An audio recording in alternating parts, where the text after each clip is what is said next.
तो दोस्तों, आज की इस वीडियो में मैं एक्सप्लेन करने वाला हूँ सोल लैंड 2 के लेटेस्ट एपिसोड को, सिर्फ इस एक वीडियो में, क्योंकि इस वीडियो के बाद मैं स्टार्ट करने वाला हूँ सोल लैंड 2 के नॉवल वीडियो को एक्सप्लेन करना। तो सभी लोग अपनी अपनी पेटी बांध लो तो शुरू करते हैं।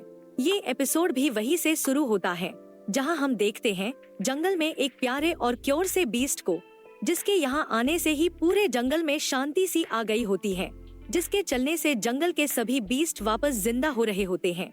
और इसे देख के युहाव भी चौंक जाता है और सोचता है कि इसके पास भी मेरी तरह ही तीसरी आंख है।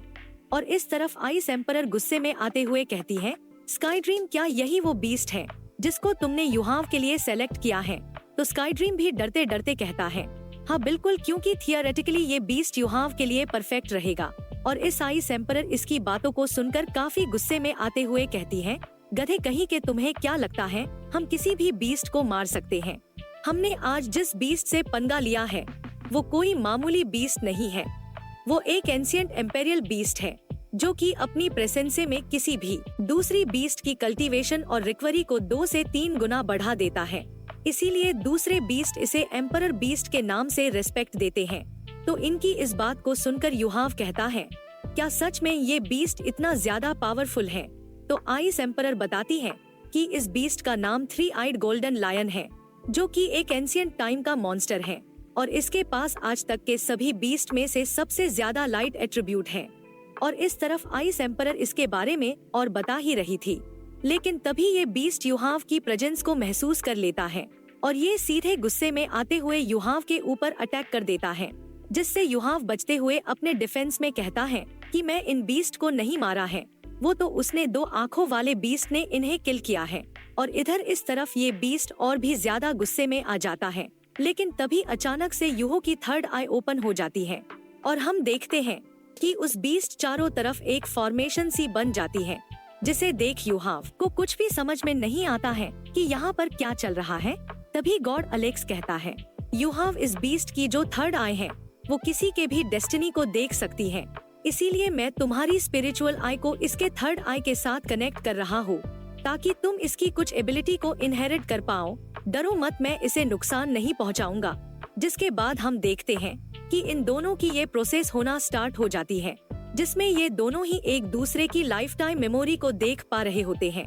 हम देखते हैं कि इस बीस्ट को, जो कि युहाव की मेमोरी में काफी इंटरेस्ट दिखा रहा होता है, लेकिन तभी वह आसमान फाड़कर किसी एक और बीस्ट की एंट्री होती है, जो कि काफी गुस्से में कहता है, तुम्हारी हिम्मत कैसे हुई इंपीरियल बीस्ट को नुकसान पहुंचाने की? जिसके बाद ही ये तुरंत इन दोनों के प्रोसेस को इंटरप्ट कर देता है, जिस वजह से युहाव काफी इंजर्ड हो जाता है और इस बीस्ट को युहाव की टीम भी नोटिस कर लेती है, जिसके बाद ये तुरंत ही युहाव की तरफ जाने लगते हैं। और इधर देखते हैं कि वो बीस्ट काफी तेजी से युहाव की तरफ बढ़ रहा होता है, जिसके देख के स्काई ड्रीम काफी डर जाता है। तो आइस एम्परर बताती है, ये बीस्ट टॉप 10 बीस्ट में 8th रैंक को होल्ड करता है, जो कि कोई और नहीं, रेड किंग है। इधर हम देखते हैं कि रेड किंग युहाव के ऊपर अटैक कर दिया होता है, लेकिन तभी वहाँ पर मास्टर जुआन अपने स्पिरिचुअल बुल से उस पर अटैक कर देते हैं और उसे काफी दूर धकेल देते हैं। और फिर मास्टर जुआन कहते हैं कि तुम्हारी हिम्मत कैसे हुई मेरे लोगों पर अटैक करने की? जिस पर रेड किंग कहता है कि मैं तुम इंसानों से नहीं डरता हूँ, दम है तो आ जाओ। तो इसकी बातों को सुनकर मास्टर जुआन भी अपने बॉडी ट्रांसफॉर्मेशन एबिलिटी को एक्टिवेट कर लेते हैं और फिर वो दोनों एक दूसरे पर टूट पड़ते हैं, लेकिन मास्टर जुआन उस बीस्ट से ज्यादा ताकतवर दिखाई पड़ते हैं, इसलिए वो रेड किंग को काफी दूर ढकेल देते हैं। फिर मास्टर जुआन कहते हैं, रेड किंग, तुम मुझे कभी भी हरा नहीं पाओगे। जिस पर रेड किंग कहता है, तुम हारे इस स्टूडेंट ने इंपीरियल बीस्ट को मारने की हिम्मत की है, इसलिए मैं चाहे आज मर ही क्यों न जाऊं पर तुम नहीं छोड़ूंगा। रेड किंग की इन बातों को सुनकर युहाव कहता है कि शायद तुम्हें गलत फहमी हुई है, तुम देख सकते हो कि गोल्डन लायन किंग को एक खरोच तक नहीं आई है। तो इस तरफ लायन किंग काफी क्यूट सा फेस बनाते हुए हाँ में जवाब देता है। तो इसे देख के रेड किंग, तो फिर ठीक है, अगर ऐसी बात है तो मैं तुम्हें इस बार जाने देता हूँ। जिसके बाद वो गोल्डन लायन की तरफ उसे लेने को बढ़ता है, लेकिन तभी मास्टर जुआन उस पर सपनी के शील्ड को बना देते हैं और कहते हैं, तुम्हें क्या लगता है कि तुम जब आ और जा सकते हैं? तुम्हें सच में लगता है कि श्रेक्स वालों को बुली करना इतना आसान है? तो रेड किंग कहता है, आखिर तुम्हें क्या चाहिए? तो मास्टर जुआन कहता है कि एक साइकिक टाइप सोल बीस्ट, जिस पर युहाव बताता है कि उसे 15,000 साल पुराना बीस्ट चाहिए। जिसे सुन मास्टर जुआन कहते हैं कि क्या सच में तुम एक 15,000 साल पुराने बीस्ट को अपनी थर्ड रिंग बनाने चाहते हो? जिस पर युहाव कहता है, हाँ बिल्कुल, उसके पास ऐसा करने का एक सीक्रेट तरीका भी है। तो इसके मास्टर जुआन भी मान जाते हैं और फिर वो रेड किंग को एक 15,000 साल पुराने बीस्ट को लाने के लिए कहते हैं, जिसे सुनकर वह तुरंत ही एक बीस्ट को लेने के लिए चला जाता है। जिसके बाद हम देखते हैं कि उस प्यारे से लायन बीस्ट को, जो कि युहाव पर अभी भी इंटरेस्टेड होता है, इसलिए वो एक बार फिर युहाव की मेमोरीज को देखने लगता है और तभी वह पर वोंग डोंग और सियाओ भी आ जाते हैं, जो कि इस क्यूट से बीस्ट को देख के काफी खुश हो जाते हैं। लेकिन ये बीस्ट को इन्हें ऐसा करता देख इसे इनके ऊपर काफी गुस्सा आता है और तभी रेड किंग भी एक बीस्ट को लेकर आ जाता है और इम्पीरियल बीस्ट को छोड़ने के लिए कहता है।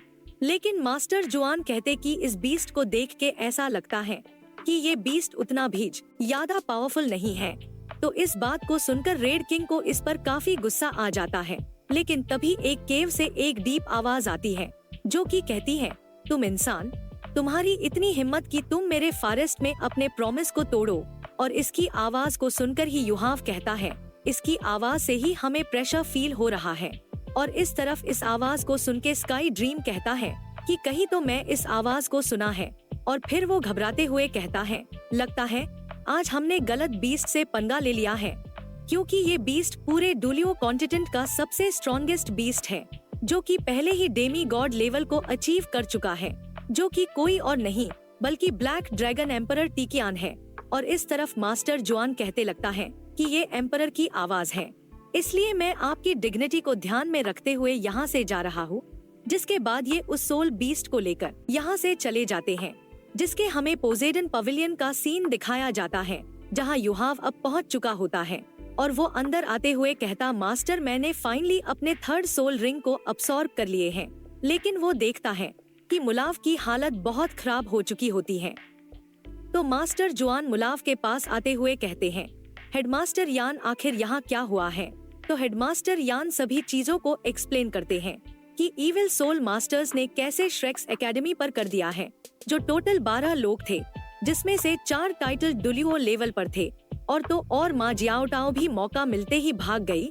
तो मुलाव कहते हैं, मैंने उसमें से आधों को तो और उसमें से के टाइटल डुलियो को भी मार दिया, लेकिन जो ये तबाही आज हुई है उसने मुझे अंदर से कमजोर कर दिया है और लगता है मेरे दिन आ गए हैं मरने के। तो जुआन गुस्से से कहता है, उस रूम में सिर्फ जिंग होंगचिंग ही बाज गया था, मैं उसे मन नहीं छोड़ूंगा। तो मुलाव कहते हैं, ये गुस्सा होने का नहीं है, मैं चाहता हूँ कि युहाव और केतु को एक साथ ट्रेन करवाया जाए, जिससे उनकी स्ट्रेंथ जल्द से जल्द बढ़े। तो इसके लिए सब मान जाते हैं। इसके बाद हम मीटिंग का रूम देखते हैं, जहाँ बताया जाता है कि एक्सट्रीमली इंडिविजुअल सोल्जर प्लान को ऑफिशियल शुरू किया जाता है, जिसमें स्टूडेंट्स को ट्रेन करने के लिए बेस्ट से बेस्ट रिसोर्सेज का यूज करा जाएगा, जिसमें डीन जियान, मैं और फान्यू हुआ युहाव और केतु को ट्रेन करने वाले हैं। जिसके बाद ये प्रोग्राम शुरू हो जाता है, जिसके लिए हुआ युहाव और केतु ये दोनों भी रेडी होते हैं। जिसके बाद हमें इनके ट्रेनिंग का सीन दिखाया जाता है, जिससे आप आराम से चिल करें, जिसमें वो दोनों अपनी जान तक लगा देते हैं और अपने आप को प्रोग्रेस करते रहते हैं। तो हर एक सीन को देखते रहिए।